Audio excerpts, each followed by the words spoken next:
ఈసారి పెదకూరపాల్లో నంబూరు శంకర్రావా లేదంటే భాష్యం ప్రవీణ? భాషం ప్రవీణేనండి, గట్టిగా చెప్పగలుగుతాం మేము. భాషం ఎందుకని? చాలా కారణాలు ఉన్నాయండి. ఆయన చేసింది ఏమీ లేదు. నేను ఇంతకుముందు తెలుగుదేశం పార్టీలో తిరిగానని చెప్పి నాలాంటి ఉద్యోగస్తుల్ని ఎంతమందినో తీసేశాడు అధికారంలోకి రాగానే. నేను డ్వాక్రా గ్రూపులు ఒక్కొక్క గ్రూపుగా ఏర్పాటు చేసి 100 గ్రూపులు ఏర్పాటు చేసి గ్రూపుకి అడిగిపోయి మహిళలకు అడిగిపోయి సేవ చేసి 18 సంవత్సరాలు చేశాను. ఆ అధికారంలోకి రాగానే నన్ను తీసేశారు.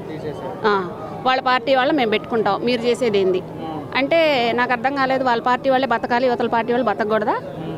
ఆయన ఉద్దేశం అదే కదా.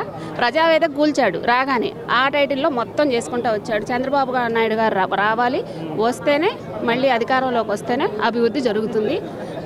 ప్రతి ఒక్కళ్ళు పిల్లలు విదేశాలు వెళ్తున్నారు.